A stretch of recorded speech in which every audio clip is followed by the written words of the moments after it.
네, 천지 창조에서부터 예수 그리스도의 재림까지를 노래한 인류 역사를 그리고 있는 찬양인데 아슬아슬했습니다. 인류 역사와 같이 아슬아슬했는데 그래도 이 찬양은 몇 번 더 해주십시오. 너무 좋습니다. 진짜 처음에 반주부터 천지 창조가 시작되는 것 같았어요. 예수님이 마지막에 오시는 것까지 아주 인류 역사가 아슬아슬하게 잘 담겼는데 다음에 꼭 이 노래를 여러 번 해주시기를. 너무 좋네요, 찬양이. 우리 앞뒤 좌우분과 한 번 더 인사 나누시죠. 참 잘 오셨어요. 참 잘 오셨어요. 여러분께 그 마음이 있으십니까? 참 잘 오셨다. 네. 그리고 우리들의 모든 생각, 이 땅의 염려와 근심들, 오늘 잠깐 다루게 될 우리들의 삶의 감정, 관계, 책임, 그리고 내 안에 있는 모든 욕망으로부터 잠깐 빠져나오시기 바랍니다. 걱정과 염려로부터 빠져나오시고 내 마음속에 품었던 여러 가지 근심으로부터 벗어나셔서 하나님을 향하여 집중하는 은혜가 있기를 바랍니다. 우리는 길과 진리와 생명 되신 예수 그리스도께 나온 것입니다. 교회로 온 것이 아니라 예수께 나온 겁니다. 우리에겐 그분이 길이요 진리요 생명이 되시기 때문에 그분을 다시 만나고 그분의 손을 붙잡고 그의 영과 함께 다시 그분이 원하시는 자리로 가는 거예요. 그러므로 오늘까지 우리들이 어떤 삶을 살아왔던, 어떤 감정에 휩싸였던, 그것이 큰 의미가 있긴 하겠습니다만 앞으로 우리가 더 세워지고 가야 될 그것보다는 약한 거죠. 그러므로 오늘 우리가 예수 그리스도를 다시 만남으로 소망이 가득한 삶이 펼쳐지기를 간절히 소망합니다. 오늘 우리가 찬양대의 고백처럼 죽으시고 부활하신 생명의 주님을 우리가 품고 돌아간다면 우리 모두가 승리자임을 다시 한번 확신할 수 있을 줄로 믿습니다. 자, 그러면서 한 번 더 인사하시죠. 당신은 승리자십니다. 시작. 당신은 승리자십니다. 네, 감사합니다. 네. 네, 이제 좀 얼굴 표정에서 승리자의 모습이 느껴집니다. 네. 오늘 예배를 잘 드려야 승리자가 아니라 이미 우리는 승리자입니다. 오늘 우리가 이 본문의 말씀을 가지고 비움의 원리라는 제목으로 말씀을 나누려고 합니다. 나도 잘 못 비우는데 뭘 비우자고 하는가? 쉽지 않겠지만 그러나 비움의 원리를 성경적으로 한번 찾아보려고 합니다. 불교 인구가 2024년 조사에 따르면 15.5%에서 19%로 늘었어요. 제일 개신교나 천주교에 비하면 확장세가 굉장히 큽니다. 심지어 이제 종교 선호도를 조사해 본 결과에 따르면은 개신교는 19%, 천주교가 13%, 불교가 23%입니다. 그러니까 생각해 보면 100명 중에 23명은 불교를 선호하고 있다는 말이죠. 이유가 뭘까를 좀 물었더니 이렇게 답변한 것 중에 첫 번째, 두 번째 내용이에요. 강요하지 않는 유연한 신앙 구조가 있다. 주일 전에 교회 나오라고 얘기도 안 하고 신앙생활 열심히 하라고 강조도 안 하고 말이에요. 그렇다는 거죠. 또 뭐 매주일마다 와야 되는 부담도 없는 내용이 있고 명상을 통한 마음 관리가 잘 된대요. 명상을 하면 이제 마음이 편안해지면서 교회 가면 막 때로는 막 우리 교회는 뭐 그렇지 않습니다. 막 드럼 꽝꽝거리고 막 악기 꽝꽝거리고 막 박수 쳐대고 이게 정신이 온통 없는데 불교 가면 그런 것도 없고 앉았다 일어났다 절도 하면 이게 건강하고 또 108배 하면 이게 무릎도 튼튼해지고 또 공기도 좋은 곳에 있어가지고 좋다고 그 얘기를 하십니다. 저는 이 조사를 보면서 약간 긴장감이 들었는데 그 이유는 불교를 더 선호하거나 늘어났기 때문이 아니라 오히려 우리에게 그 긴장감의 원인이 있다는 생각이 들어요. 과연 우리는 강요밖에 할 게 없는가? 믿음을 강요해야 되고 또 현재 우리가 가지고 있는 삶의 모든 그런 집착과 삶의 문제들을 해결해낼 수 있는 해법은 우리 안에 없을까? 우리가 겪는 산적한 문제들, 어려운 문제들 앞에 우리는 그저 물끄러미 아무것도 하지 못하고 그 아픔과 고통을 고스란히 그냥 짊어지고 가야만 하는 것인가? 뭐 그런 생각이 얼핏 들어서 정말 기독교가 진리다, 믿음이 진리라고 믿고 살아가는 저에게도 이 조사는 약간 긴장감을 가져온 것이 사실입니다. 진리는 강요나 노력이 줄 수 없는 참된 자유를 준다고 저는 믿어요. 그게 진리일 거다. 그래서 우리는 다시 이 진리의 발편들을 찾아가야 될 필요가 있다고 저는 생각해요. 예수님께서 요한복음 8장 31절에 그러므로 예수께서 자기를 믿은 유대인들에게 이르시되 너희가 내 말에 거하면 참으로 내 제자가 되고 진리를 알게 될 건데 그 진리가 너희를 자유롭게 할 거다. 자기를 믿은 유대인들에게 주님이 이런 말씀을 하셨습니다. 그러므로 오늘은 우리가 강요와 또 집착, 때로는 내가 살아가면서 붙들려 있는 얽매임, 이런 것들에서 좀 벗어나서 참 믿음의 삶을 살아가는 게 어떤 것인가를 한번 찾아보고 기독교적인 비움의 원리는 좀 뭔가, 이런 것들을 좀 찾아보려고 합니다. 이제 새해부터는 뭘 제가 좀 할까 생각해보다가 그런 생각을 했습니다. 허들 시리즈를 한번 만들어보자. 허들. 뭔가 우리 인생에서 넘어가야 될 벽들이 많이 있다는 생각이 들어요.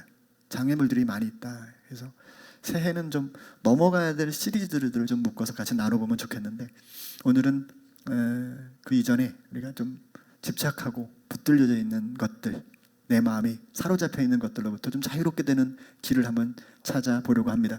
첫 번째는 이제 우리를 구속하는 것들을 한번 살펴보려고 하는데요. 우리가 살면서 누구나 어떤 무엇인가에 얽매이기 마련입니다. 그것이 평생을 움직이는 어떤 얽매임일 수도 있고, 때때로 나이대별로나 또 어떤 우리 상황별로 우리에게 찾아오는 얽매임일 수도 있겠지만, 많은 종류의 것들에 우리가 얽매입니다. 그 중에 이제 아까도 제가 말씀을 드렸지만 여러 가지 어떤 감정의 문제, 또 관계의 문제, 또 책임과 내면의 어떤 욕망에 관련된 것으로 인해서 우리가 얽매이기 마련이죠. 감정, 관계, 책임, 욕망, 이런 것들이 우리를 때로 힘들게 만듭니다. 그래서 뭐 예를 들면 감정에 관련되면 우리가 상처로 인해서 두려움을 갖거나 쉽게 화를 내는, 쉽게 분노하는 그런 상황에 놓일 때도 있어요. 때로 어떤 것에 대한 무서움을 경험하거나 공포를 경험했으면 그것으로 인해서 우리가 쉽게 염려하거나 걱정하거나 불안하거나 그런 일들을 겪게 되잖아요. 그럼 거기에 벌써 우리는 얽매이게 되는 거예요. 또 감정의 문제도, 관계의 문제도 마찬가지예요. 어떤 부모의 기대에 부응하고자 자기 삶을 포기하고 살아가는 그런 삶도 많이 있고요. 또 결혼해서는 가족들 때문에, 또 자기가 속한 공동체 안에서의 그 관계 때문에 자기가 어떤 원하는 걸 하지 못하고 사는 경우도 많이 있습니다. 물론 그게 다 나쁜 것은 아니죠. 중요한 건 거기에 얽매여 있는 자신을 보는 겁니다. 또 감정의 문제도 또 우리에게 그렇겠지만 책임의 문제도 우리에게 굉장히 심각합니다.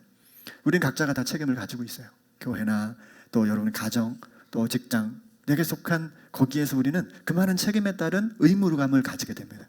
그걸 이루어야 된다라고 하는 부담들, 그런 것들이 때로는 우리를 짓누르거나 우리가 거기에 얽매이게 되는 경우도 많이 있죠. 그뿐 아니라 우리의 개인적인 욕망들도 많이 있습니다. 자기가 원하는 게 있는데 돈 문제나 명예 문제나 또 개인적인 욕심으로 인해서 우리가 정상적인 삶에서 얽매여서 살아가는 경우도 많이 있다고 생각이 돼요. 자, 이런 갖가지 얽매이는 상황에서 여러분들은 어떻게 문제들을 풀어가고 있습니까? 뭐 살다 보니 풀리더라, 또 살다 보니 어떻게 이렇게 내 문제가 해결되더라, 그런 마음을 살고 계신지요? 아까 말씀드린 그 불교에서는요, 이 얽매임이 곧 집착이라고 그렇게 정리하고 있다고 합니다. 그래서 이 고통의 원인에서 벗어나는 걸 해탈로 보았기 때문에 이걸 문제를 해결하기 위해서 명상을 하고 수행을 함으로 인해서 이 자아를 조절하고 또 욕망과 집착을 내려놓게 하는 구조를 가지고 있다고 해요. 우리는 어떨까? 우리는 지금 이런 문제를 어떻게 극복하고 있을까? 누구에게 이런 얘기를 하면 교회는 어떻게 얘기해요? 기도해라. 너 믿음이 약해. 기도해. 요새 시험 들고 있구나. 믿음을 더 구해라. 너 성경 공부를 좀 더 해봐. 또 주님을 더 의지해라. 이렇게 얘기하기 일쑤이죠, 우리는. 근데 여러분, 막상 우리가 이런 문제 앞에 붙들려 있거나 그 문제 속에 우리가 딱 얽매여 있으면 사실은 어떤 신앙을 위한 일 자체가, 기도하는 것 자체가 어려워요. 예배하러 나가는 것 자체가 불가능합니다. 잘 안 돼요. 그러지 않아요? 네. 아니, 목사님 저도 그런데 여러분들은 어떠십니까? 이런 마음들이 우리 속에 있다는 것은 때로는 얽매여 있는 상태가 이미 주어졌기 때문에, 그래서 어려운 게 사실입니다. 그래서 저도 고민해 봤어요. 이걸 어떻게, 우리가 이 문제들이 생길 때마다 어떻게 풀어가는가? 그때 여러분, 먼저 우리가 알아야 될 사실이, 성경적 사실이 있다는 걸 우리가 좀 인지했으면 좋겠습니다. 자, 오늘 우리가 한번 읽은 내용을 한번 새 번역이라는 성경으로 제가 번역해 왔는데요. 좀 더 이해를 쉽게 하기 위해서 이 새 번역 안에서도 더 번역이 쉬운 것으로 이렇게 제가 번역을 한 것을 가져왔어요. 한번 읽어보시죠. 새 번역 성경을 읽습니다. 시작. 여러분은 이런 태도를 가지십시오.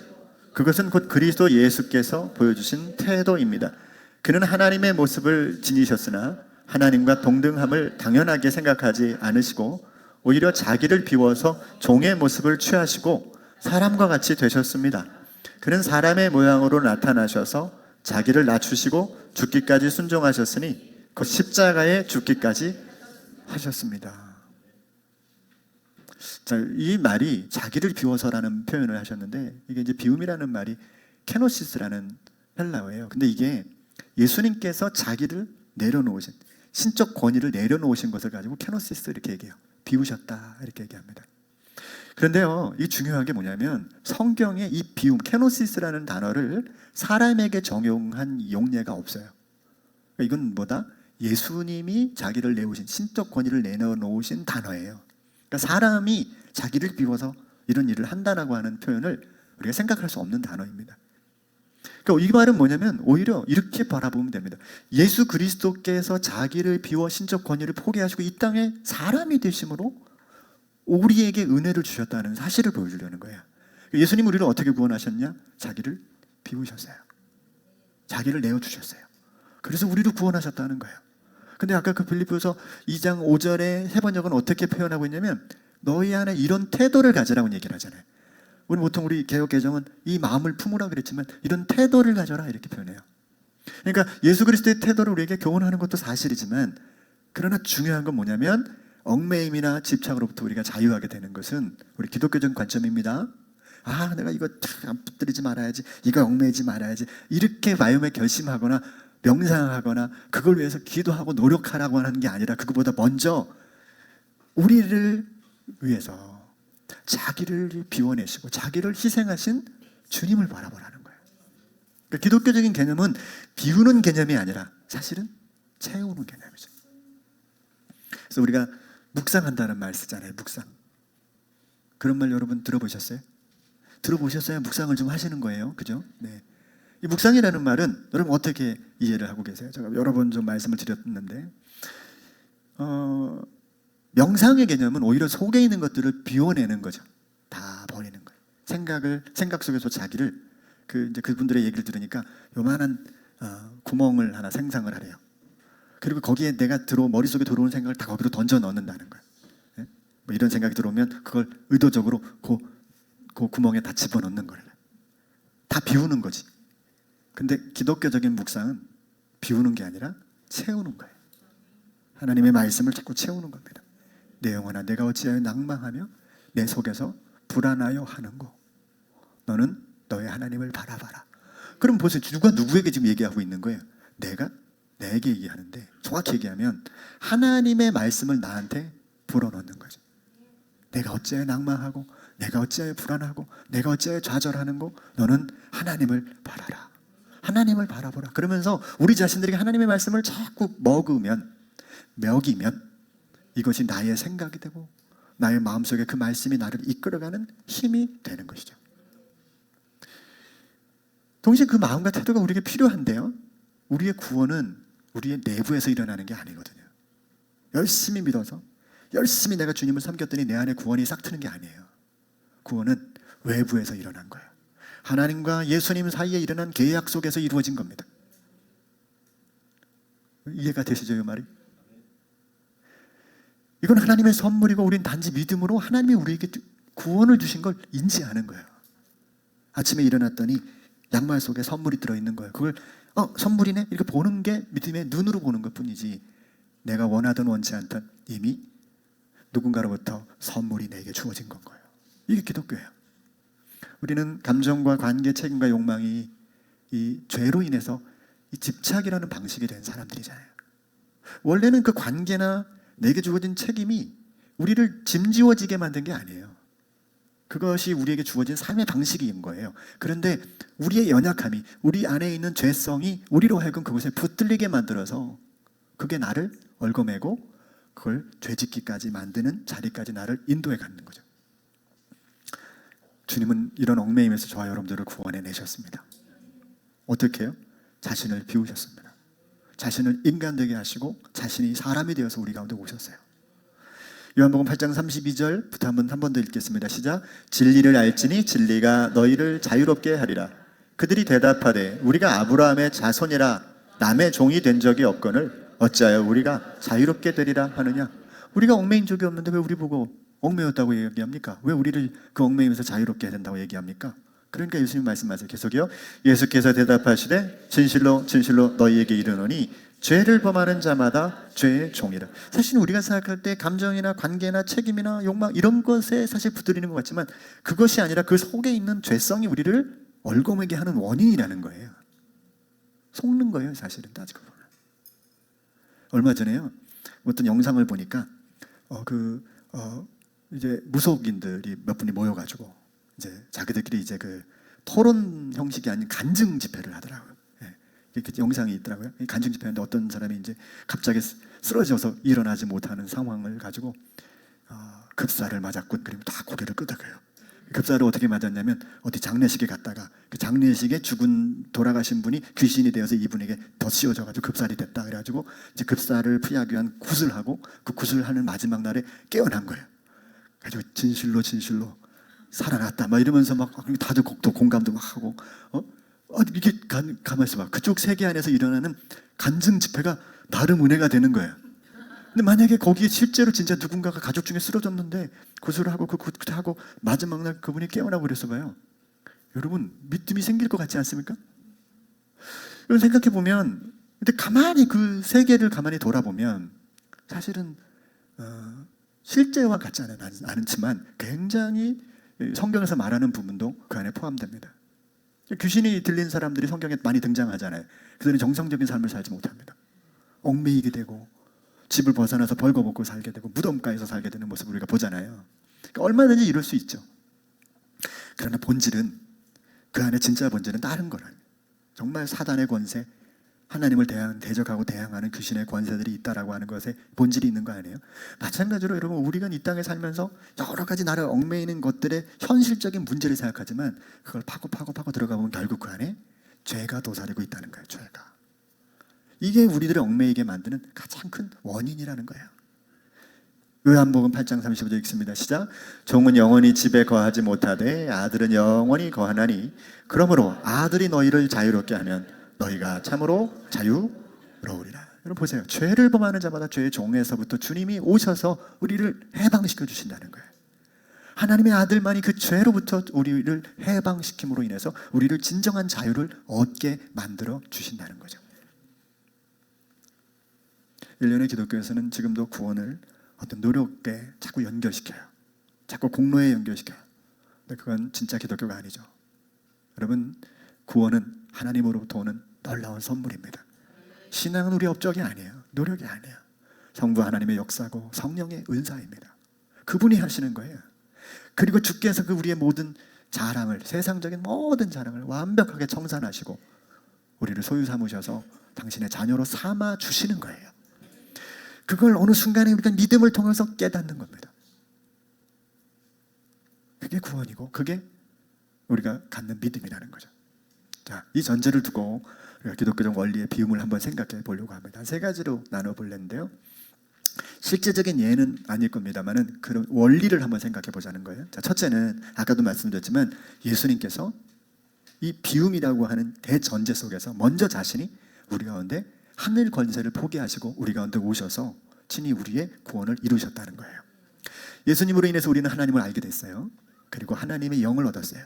그리고 하나님의 자녀가 되었어요. 그리고 하나님의 백성으로서 자격을 얻었습니다. 여러분, 이게 언제 이루어졌어요? 예수님이 십자가에서 죽으시고 부활하심으로 이루어진 거예요. 살다 보니 이루어진 게 아니에요. 단번에 저와 여러분들의 온 인류의 구원을 완성하신 겁니다. 아니, 나 태어나지도 않았는데 무슨 내 구원이 이루어져? 그러나 성경적인 원리에 따르면 예수 그리스도의 십자가 부활로 인류의 모든 존재하는 인류의 생명의 구원이 임하게 된 거죠. 이게 놀라운 은혜인 거예요. 그래서 여러분, 신앙은 우리가 변화된 사건인 거예요. 내가 예수님을 믿었더니 어떻게 되는 사건 이전에 일어나는 놀라운 사건이라는 거지. 우리는 믿음이라는 통로로 그것을 단지 아는 거예요. 오, 그렇구나, 그랬구나 라고 하는 걸 받아들이는 거예요. 우리는 믿음으로 구원을 얻은 게 아니죠. 은혜로 얻은 거예요. 그래서 은혜로. 에베소서 2장 3절부터 같이 읽습니다. 시작. 전에는 우리도 다 그 가운데서 우리 육체의 욕심을 따라 지내며 육체와 마음에 원하는 것을 하여 다른 이들과 같이 본질상 진노의 자녀이었더니. 이게 사실 얽매인 모습이잖아요. 그 가운데서 육체 욕심에 얽매이고, 그 가운데 우리가 우리 자신들이 다른 사람들보다 더 인정받고 싶어하고 더 내게 주어진 책임을 다하고 싶어하는 그 마음속에 우리가 사로잡히는 거잖아요. 그죠? 그 본질상 진노의 자녀의 모습 중에 하나의 모습일 수 있어요. 그러던 우리가 2장 4절 시작. 긍휼이 풍성하신 하나님이 우리를 사랑하신 그 큰 사랑을 인하여 허물로 죽은 우리를 그리스도와 함께 살리셨고 너희는 은혜로 구원을 받은 것이라. 여러분 왜 가로를 쳤을까요? 이게 다른 사본에는 없기 때문에 쳤을까요? 아니에요. 이게 굉장히 중요한, 강조하기 위해서 가로를 친 거예요. 근데 이걸 우리 사람들이 잘못 이해를 해서 가로를 쳐놓으니까 이거는 그냥 안 읽어도 되나 보다 해서 이걸 다 이렇게 지나가는 경우가 많습니다. 근데 사실 이거는 이 번역한 사람들이 굉장하게 여기다가 방점을 둔 거예요. 우리를 살리셨는데 어떻게 살렸냐면 너희가 은혜로 구원을 받은 거야. 우리가 은혜로 구원을 받은 거야. 이걸 막 강조하는 거예요. 그러니까 여러분 절대로 믿음으로 구원받았다는 말을 오해하시면 안 돼요. 은혜로 받은 거예요. 거기에는 저 여러분들의 믿음과 상관없어요. 다 은혜로 받았어요. 은혜로. 이제 그 은혜를 받은 그 사실에 대한 믿음을 얼만큼 가지고 있느냐가 삶이 달라지는 것뿐이지, 은혜로 받았는데 아직 받았다는 걸 잘 모르면 불안하시고 염려하시고 근심할 수 있는 거예요. 근데 내가 은혜로 구원을 받았다고 하는 사실을 굳게 믿을수록 두려움이 없는 거지. 나를 죄와 사망에서 구원하셨는데 이 땅에서 삶에서는 못 구원하시겠냐고. 그리고 이 땅의 삶이 우리에게 그렇게 큰 대수가 될 수 있겠냐고. 그렇게 당당할 수 있는 것이죠. 얽매이고 있다는 것은 우리가 은혜로 구원받은 이 놀라운 사실을 잊었다는 증거예요. 잊었다는 증거. 그러니까 여러분 먼저 이걸 인식하는 게 중요합니다. 아, 내가 여기에 지금 붙들려 있구나. 내가 이것 때문에 한 걸음도 못 뛰고 있네. 내가 이것 때문에 한 걸음도 내 감정에서 벗어나지 못하고 관계에서 벗어나지 못하고 나의 책임 앞에서 갇혀가지고 힘들어하고 나의 삶의 자리에서 내 안에 있는 수많은 갖가지 욕망 안에서 힘들어하고 있구나 생각하면 뭐가 내 속에 부족하다? 내게 은혜로 주신 그 구원의 놀라운 은혜를 믿는 그 믿음의 은혜가 내게 멀어져 있는 거죠. 이 멀어진 건 사실은 갑자기 멀어지는 게 아니에요. 조금씩 멀어져요. 여러분 허리가 아프잖아요. 갑자기 아플 수 있어요. 물론 무엇을 무거운 걸 들고 있다가 뚝 그럴 수 있어요. 근데 의사들은 그렇게 얘기 안 해요. 조금씩 자세가 계속 안 좋은 자세가 어느 순간에 갑자기 무거운 걸 드는 순간에 두둑 하면서 그때부터 아픈 거예요. 그래서 그분들은 얘기해요. 그냥 3일 동안 쉬면 된다고. 3일 동안 푹 누워서 아무 일 안 하고 쉬면 대부분의 허리는 낫는다 그러잖아요. 그런 것처럼 우리가 예수 그리스도가 나에게 은혜 베푸셔서 구원 얻었다는 이 증거는요, 여러분 갑자기 사라지지 않습니다. 점점 사라져요. 네, 진짜입니다. 네? 예전에 김대희 목사님이라는 분이 있었어요. 그분이 한국에서 새벽기도 도대체 누가 만든 거야? 난 새벽기도 안 해. 그리고 미국으로 이민을 가셔서 목회를 합니다. 근데 그분은 미국에 이민 가셔서 새벽기도를 안 하시는 거예요. 물론 우리 교회도 새벽기도는 없습니다만은 1년을 아니 한 달을 안 했더니 자꾸 하나님이 느껴지지 않더래요. 한 3개월 안 했더니 이게 내가 목사인가 아닌가 잘 모르겠더래. 한 1년을 지났더니 예수님의 은혜가 있는지 아닌지도 잘 모르겠다는 거죠. 내가 그 간증을 들었거든요. 물론 우리는 그 새벽기도라고 하는 하나의 어떤 틀 안에서 모든 걸 해석할 필요는 없어요. 그러나 여러분 나의 믿음 생활은 내가 오늘 무엇을 바라보는 것이냐라고 하는 것이 하루아침에 신앙이 결정되지 않아요. 근데 점점 그래서 우리는 다른 어떤 것도 다 있더라도 예수 그리스도가 우리를 구원하셨다는 이 절대적인 진리를 내려놓으면 안 돼요. 문제가 땅 터지면 아무 상관없지만 예수님 하나님 이 본질적인 은혜 안으로 들어가야 돼요. 이건 아무 상관이 없이 느껴지잖아요. 지금 내가 현실에서 겪는 이것과 이 문제는 전혀 다르다고 생각하는데 그렇지 않아요. 사실 주님은 우리들 안에 있는 근본적인 문제를 해결하신 거예요. 그래서 우리가 항상 나의 자리를 찾아야 돼요. 나의 자리를. 우리가 창세기에서 하나님이 처음으로 인간에게 하셨던 질문이잖아요. 내가 어딨니? 아담아 내가 어딨니? 라고 물어요. 아니 하나님이 몰라서 물으시겠습니까? 왜 물어요? 주님께서 아담을 아시는 거지. 지금 아담의 상황을 아시는 거죠. 왜 물으셨을까? 그거는 하나님이 몰라서 물은 게 아니라 아담아 너는 지금 너가 있는 자리를 아니? 오히려 이건 아담에게 아담이 있는 자리를 스스로 발견하게 하신 질문이라고 생각해요. 너 지금 네가 있는 자리가 맞니? 너가 나무 뒤에 숨어있는 그 자리가 맞니? 네가 무화과 나무 잎으로 가려진 그 모습이 맞니? 라고 물으시는 것 같아요. 여러분, 주님께서 우리를 죄와 죽음에서 벗어나게 하실 뿐 아니라 은혜로 그 이후에 하늘 보좌에 우리를 앉히셨어요. 하늘 보좌가 어디입니까? 하나님과 같은 곳에, 하나님 옆에, 아니 다시 말하면 하나님의 영이 우리 마음 가운데 오셔서 내 안에 보좌를 트신 거나 마찬가지죠. 에베소서 2장 5절입니다. 읽습니다. 허물로 죽은 우리를 그리스도와 함께 살리셨고 너희는 은혜로 구원을 받은 것이라. 또 함께 일으키사 그리스도 예수 안에서 함께 하늘에 앉히시니. 그랬어요. 어디? 하늘에 앉히시니. 여기 보면 하늘에 앉히시니, 근데 이게 원래는 번역이 과거 완료거든요. 그래서 하늘에 앉히셨으니라고 끝냈어야 돼요. 나중에 앉히는 게 아니에요. 죽어서 앉히는 게 아니에요. 저와 여러분들을 구원하신 것은 우리에게 은혜 베푸셔서 구원해 주실 뿐만 아니라 우리 안에 이미 오셔서 우리를 하늘 보좌 되게 하신 거죠. 내 안에 하늘 보좌를 트신 거예요. 끝난 거예요. 그 일은 이미 나중에 될 일이 아니라는 거죠. 그러니까 죄와 사망을 해결하시고 우리를 구원에 이르게 하시고 하나님의 자녀 되게 하시고 하늘에 앉히셨으니 라고 하는 것 때문에 우리가 하나님 나라의 백성이 되었다는 얘기를 하는 거예요. 여기서도 하나님 나라의 백성이 된 거야 이미. 자, 아담이 범죄하고 하나님을 피해 숨은 것은 관계와 감정과 책임과 욕망, 그 모든 것으로부터 자신을 채우려는 우리들의 모습과 아주 유사한 겁니다. 하나님 앞에 있지 않은 거예요. 하나님 앞에 있다는 게 뭐예요? 나를 죄와 사망에서 구원해 주신, 나를 하나님의 보좌 앞에 앉히시고 나를 하늘 보좌에 앉히셨다고 이 자리에 내가 안 있는 거예요. 생각 속으로. 나는 실패자고, 나는 무기력하고, 나는 이 땅의 것에 얽매여 있고, 이런 사람으로 자꾸 나를 전락시키고 있는 거예요. 전락시키고 있는 거예요. 무서운 거잖아요. 그러니 그걸 해결하려고 또 노력하는 것, 자꾸 무화과 잎으로 나를 가리는 거지. 물론 그럴 수 없습니다만은 무화과 잎으로 가리면 어떻게 돼요? 조금씩 또르륵 말려 올라가요. 오죽했으면 주님이 가죽옷을 지어 입히셨겠어요. 그죠? 오죽했으면. 가죽옷은 희생이 필요한 거잖아요. 어떤 짐승을 잡아 희생함으로 입히신 거잖아요. 근데 우리는 자꾸 이걸 해결할, 관계를 사람의 관점으로 풀어야 될 것 같고, 감정을 사람의 관점으로 해결해야 될 것 같고, 그러네 본래적인 내 속에 있는 그리스도의 은혜를 붙들고 다시 그 자리로 가면 이 나머지 것들은 또르륵 말려 올라가지 않아요. 그것에 대해서 다시 숨지 않아도 된단 말이죠. 신앙의 자존감이 그만큼 중요한 겁니다. 그래서 어떤 아버지가 자기 딸한테 이런 교훈을 해주는 걸 봤어요. 딸 보고 이런 걸상에 이렇게 책상에 올라가게 합니다. 그러면서 이 아버지가 자기를 당겨보라 그래요. 딸, 나를 끌어올려봐. 그랬더니 딸이 아빠를 끌어올렸는데 그거 올려집니까? 어디? 근데 아빠가 조금만 힘을 쓰면 딸내미가 떨어져 내려오죠.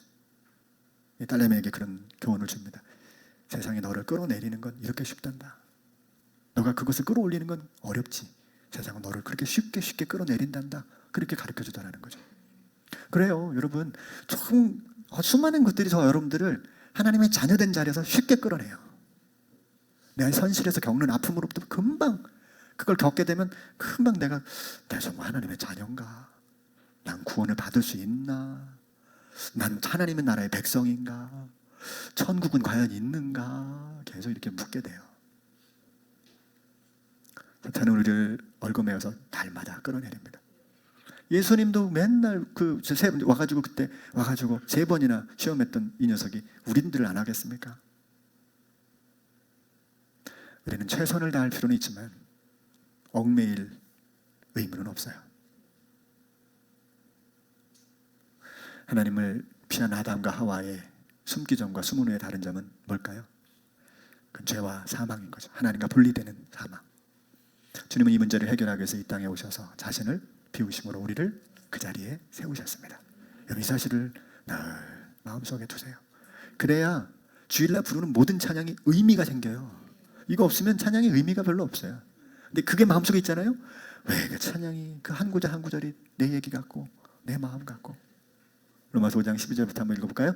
그러므로 한 사람으로 말미암아 죄가 세상에 들어오고 죄로 말미암아 사망이 왔나니 이와 같이 모든 사람이 죄를 지었으므로 사망이 모든 사람에게, 바울이 바라본 인간의 실존입니다. 그런데 5장 17절에도 이렇게 얘기해요. 시작. 한 사람의 범죄로 말미암아 사망이 그 한 사람을 통하여 왕노릇하였은즉 더욱 은혜와 의의 선물을 넘치게 받는 자들은 한 분 예수 그리스도를 통하여 생명 안에서 왕노릇하리도다. 그런즉 한 범죄로 많은 사람이 정죄에 이른 것 같이 한 의로운 행위로 말미암아 많은 사람이 의롭다 하심을 받아 생명에 이르렀느니라. 아멘. 그러니까 여러분, 비울 생각을 하지 마시고, 내 마음을 좀 더 비우고 내려놔야 되겠다 이러지 마시고, 주님이 비우셨으니, 주님이 당신을 비우셔서 날 살리셨으니 주여 그 은혜를 내가 더 누리게 해 주옵소서 라고 은혜 속으로 더 들어가는 것이 우리가 할 일이라고 생각해요. 그래서 우리를 비우신 주님의 은혜가 있습니다. 갈라디아서 2장 20절에 이렇게 말씀합니다. 내가 그리스도와 함께 십자가에 못 박혔나니 그런즉 이제는 내가 사는 것이 아니요, 내가 사는 것이 아니요. 지금 바울이 고백하고 있잖아요. 내가 사는 것이 아니다. 이제 내가 육체 가운데 사는 것은 나를 사랑하사 나를 위하여 자기 자신을 버리신 하나님의 아들을 믿는 믿음 안에서 사는 것이다. 그렇게 고백해요. 여러분, 이게 이렇게 번역이 될 수 있어요. 내가 믿지만 내가 아니다. 이게 무슨 말일까? 내가 믿는데 내가 아니라는 표현이, 이게 내가 십자가 못 박혔는데 이제 내가 사는 건 내가 아니야, 내가 믿는 건 내가 아니야. 어떻게 이런 표현을 할 수 있을까? 이런 신앙이나 나의 모든 것을 전적으로 우리 하나님께서 이양을 받으시는 거예요. 이제는 내가 내 삶의 주인이 아니에요. 아멘 좀 해보세요. 내게 맡겨진 일이지 거기 주인은 내가 아니에요. 우리는 그냥 할 뿐이에요. 주님만이 나를 지배하시는 겁니다. 우리의 관점에서만 신앙을 이해하지 말고 주님의 관점으로 신앙을 좀 바꿔보세요. 훨씬 편해요. 내가 믿고 내가 따라가고 우리 찬송가는 좀 바꿔야 돼. 맨날 이게 너무 많아요. 내가 믿고 또 내가 믿고 우리가 믿고 뭐 이런 게 많이 나와요. 근데 여러분, 기독교 신앙은 우리가 아니라 주님이 우선이 돼야 돼요. 주님이 내게 행하신 일을 이야기해야 돼요. 주님이 내게 역사하신 걸 바라보는 게 믿음이잖아요. 근데 우리가 뭘 내려놔요? 생각해보면 주님이 다 하셨는데 뭘 내리는 거예요? 주님을 내리는 겁니까? 믿고 안 믿고는 여러분 사실 자유예요. 그죠? 그러나 인간에게 해당하는 말이죠. 그리고 이게 있어야 다른 사람에게 강요하지 않을 수 있어요. 막 강요해가지고 너 믿으면 지옥 간다 이렇게 안 할 수 있어요. 그러나 여러분, 구원에 관해서 주님의 역사는 절대로 자유가 없습니다. 그분의 완벽함, 그분의 주권적인 선택에서 저는 구원받은 거예요. 우리가 세상에 태어나는 것도 내 자유로 태어났습니까? 아니잖아요. 어떻게 보니까 이분들이 나의 부모님이지, 어떻게 보니까 내가 조씨 집안이고 이씨 집안이고 김씨 집안이고 윤씨 집안인 거지, 선택적으로 온 사람이 어디 있어요? 영적으로 거듭나는 것도 똑같아요. 나의 자유가 아니라 주님의 주권으로 살린 거예요. 이거 얼마나 놀라운 은혜입니까? 성경적 비유의 원리는 비우려는 노력이 아니에요. 비우시고 채우신 주님의 은혜를 발견하는 거지. 우리를 얽매게 하는 그 자리에서 이미 채우신 은혜를 보는 은혜가 있기를 소망합니다. 기도합니다. 하나님 고맙습니다. 우리를 자녀 삼아주시기 위하여 하늘 당신의 자리 그 권세를 비우셨습니다. 그리고 우리 가운데 오셔서 사람이 되시고 사람보다 종이 되시고 종이 되실 뿐 아니라 죽으시고 무덤까지 들어가심으로 우리의 죄와 허물을 다 사해 주셨습니다. 거기에 우리 공로가 없었습니다. 그건 하나의 사건이었고 당신이 이루셨던 엄청난 은혜였습니다. 우리가 이 엄청난 진리를 받고도 어느 순간에 내가 내 삶의 주인인 것처럼 살 때가 얼마나 많은지 모릅니다. 최선을 다할지언정 내가 주인된 자리에 앉지 않도록 도와주시옵소서. 아담아 내가 어디 있느냐 물으셨을 때 아담이 숨어있는 그 모습을 보면서 아담아 너가 자신이 어디에 있니? 너가 어떤 존재인지를 물으셨던 것처럼 오늘 우리가 얽매이고 두려워하고 절망하고 낙심하는 그 자리에서 아들아 나는 너를 위해서 나를 비웠다. 내가 너를 구원했다. 너는 나의 것이라고 말씀하시는 주님의 음성을 들을 수 있도록 은혜를 베풀어 주시옵소서. 우리는 날마다 무너질 수밖에 없고 나를 앞세울 수밖에 없고 우리를 앞세울 수밖에 없지만 내가 아니라 우리가 아니라 주가 우리에게 행하신 일을 바라보는 믿음의 눈을 뜨게 해주셔서 그분이 우리를 위해서 비우시고 그분이 우리를 위해서 자신을 내어놓으사 우리를 하늘에 앉히실 뿐 아니라 이제 우리를 어떻게 자신을 비워야 되는지를 보여주심으로 하나님의 나라를 살게 하시는 애를 가지고 살아가는 저희들이 되게 해 주시옵소서. 예수님의 이름으로 기도드렸습니다. 아멘.